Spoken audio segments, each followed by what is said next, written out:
টলিউডের খবর পেতে চান সাবস্ক্রাইব করুন টলি সিক্রেট আর পেয়ে যান আপনার পছন্দের তারকার লেটেস্ট আপডেট। আমি তো দেখো আশাবাদী তো হওয়া ছাড়া আর কি করবো। আমার মনে হয় যে নেভারমাইন্ড এমন একটা ছবি যেটা এখনকার আধুনিক বাঙালি দর্শকদের জন্য বানানো।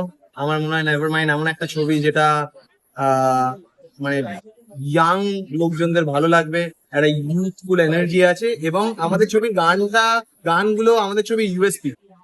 তো এবং অলরেডি মানুষজনরা পছন্দ করছে। ভায়োলেট বাড়ি, কবেকার এক, কেমন সুরের ভিডিও এখনো বেরোয়নি, ছবির পর রিলিজ হবে। But আমি তো খুব আশাবাদী। দেখো, আমি তো চাইবো যে মানুষজন অ্যাটলিস্ট সিনেমা হলে এসে সুযোগ দেয়, এবং আমার কেমন ধারণা যে একবার সিনেমা হলে এসে ছবিটা দেখলে সবার ভালো লাগে। আর ছবি মুক্তির আগে মা বেশি টেনশন করছে না ছেলে? সেটা আমি জানি না। দেখো, ডিরেক্টর বলে একটা আলাদাই ফিলিং হয়, মানে নিজের সন্তানের মতো। তো আর আমার যেটা ঘটে হচ্ছে যে যেই আজকে প্রিমিয়ারে এতজন তোমরাও এসছো, অনেক আমাদের গেস্টরা আছে, অনেক মানুষজনের কাছে আজকে প্রথমবার ফর দ্য ফার্স্ট টাইম অডিয়েন্সের কাছে নেভারমাইন্ড ওপেন হবে। যেই আলোটা নিভে যাবে হলের মধ্যে আর স্ক্রিনটা খুলে যাবে, আমার হাত পা ঠান্ডা হয়ে যাবে। তো আমি একটু চাপেই আছি। প্রোডিউসার কাম অ্যাক্টর রিভিউ কতটা এসেছে?